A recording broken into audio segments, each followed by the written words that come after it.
Hello ഐഡിയേഴ്സ്, എന്തെല്ലാം വിശേഷം? എല്ലാവർക്കും സുഖം തന്നെയല്ലേ? ഞാൻ ഷാനവാസ്, ഷെംനൂസ് വേൾഡ് എന്ന യൂട്യൂബ് ചാനലിലേക്ക് എല്ലാവർക്കും സ്വാഗതം.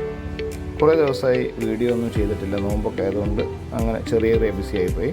അപ്പോൾ നമ്മൾ ഇന്നത്തെ വീഡിയോയിൽ കാണിക്കുന്നത് അഗ്ലോണിമ ഇനത്തിൽപ്പെടുന്ന സ്നോ വൈറ്റ് വെറൈറ്റിയിൽപ്പെടുന്ന ഒരു അടിപൊളി ചെടി കേട്ടോ.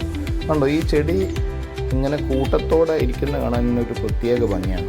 അപ്പോൾ ഈ ചെടിയുടെ പിന്നാമ്പുറത്ത് ഒരു കഥയുണ്ട്, അതിലേക്ക് നമുക്ക് പോകാം കേട്ടോ. അങ്ങനെ ഈ ചെടി ഞാൻ കുറച്ച് മാസങ്ങൾക്ക് മുന്നേ നമ്മുടെ വീട്ടിൻ്റെ അടുത്തുള്ള അജിതേച്ചിയുടെ വീട്ടിൽ നിന്ന് ഒരു 7 പീസ് ചെടി കൊണ്ടുവന്നു കേട്ടോ. അപ്പോൾ ആ ചെടി മഴയുടെ മുന്നേ നമ്മൾ നട്ടതാണ്. പിന്നെ മഴക്കാലമൊക്കെ ആയതുകൊണ്ട് അതിന് നമുക്ക് വേണ്ടത്ര പരിചരിക്കാനും പറ്റിയില്ല.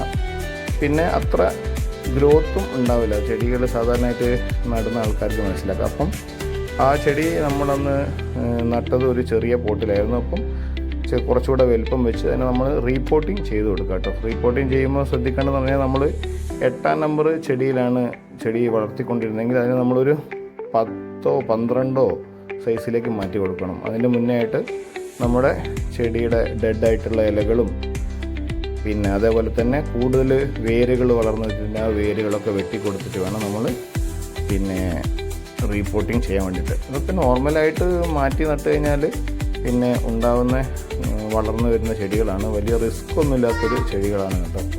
അപ്പോൾ അതിൻ്റെ അകത്ത് പിന്നെ നമ്മൾ ശ്രദ്ധിക്കേണ്ട കാര്യം എന്ന് പറഞ്ഞാൽ നമ്മളിവിടെ ഇന്നിവിടെ ഉപയോഗിച്ചിരിക്കുന്ന മണ്ണ് എന്ന് പറഞ്ഞാൽ നല്ല ചുമന്ന മണ്ണും അതിനകത്ത് കുറച്ച് ചാണകപ്പൊടിയും കൂടെ ആഡ് ചെയ്ത് കൊടുത്തിട്ടാണ് നമ്മൾ മണ്ണ് റെഡിയാക്കിയിട്ടുള്ളത് കേട്ടോ. ചെടി നടുമ്പോൾ ചട്ടിയുടെ നടുവിലായിട്ട് തന്നെ നടണം. നമ്മൾ ചെടിയുടെ അടിഭാഗവും മുകൾ ഭാഗമൊക്കെ വളഞ്ഞിട്ടുണ്ടെങ്കിലും മണ്ണിൻ്റെ മുകളിലേക്ക് നിൽക്കുന്ന ഭാഗം നേരെ നിർത്തിയിട്ട് വേണം ഏതൊരു ചെടിയെ നടാൻ വേണ്ടിയിട്ട്. അതേപോലെ ചട്ടിയുടെ നടുവിലായിട്ട് തന്നെ നട്ടാൽ ബാക്കി മുളകളൊക്കെ വന്ന് നല്ല വൃത്തിക്ക് നല്ല ബുഷായിട്ട് വളരും. അതിന് വേണ്ടിയിട്ടാണ്. അങ്ങനെയുള്ള കാര്യങ്ങളൊക്കെ ശ്രദ്ധിച്ച് നമ്മൾ നട്ട് കഴിഞ്ഞാൽ നല്ല ഗ്രോത്തായിട്ട് വരും കേട്ടോ. അടിഭാഗത്ത് കുറച്ച് കരിയില, അതിൻ്റെ മുകളിൽ കുറച്ച് മണ്ണ് ഇട്ടതിന് ശേഷം നമ്മൾ ചെടി നട്ടതിന് ശേഷം പിന്നെ കുറച്ചും കൂടെ മണ്ണിട്ടാണ് നമ്മളതിനെ റീഫിൽ ചെയ്യുന്നത്. പിന്നെ ഒരു 2 ആഴ്ച 3 ആഴ്ചയൊക്കെ കഴിഞ്ഞ് കഴിഞ്ഞാൽ ആ കരിയിലൊക്കെ ഒന്ന് ഇരിക്കുമ്പോൾ വേണമെങ്കിൽ കുറച്ചും കൂടെ നമുക്ക് മണ്ണോ വളങ്ങളോ ഒക്കെ ആഡ് ചെയ്ത് റെഡിയാക്കി വെക്കാം. അപ്പം ഈ രൂപത്തിൽ നമ്മൾ ഒരു ചട്ടിയെ സെൻറ്ററിൽ സെറ്റ് ചെയ്ത് വെച്ചിട്ട് ബാക്കി 5 ചട്ടിയെ അതിൻ്റെ ചുറ്റുഭാഗവും സെറ്റ് ചെയ്ത് വെച്ചിട്ടാണ് ഇന്നിങ്ങനെ സെറ്റ് ചെയ്ത് വെച്ചിട്ടുള്ളത് കേട്ടോ.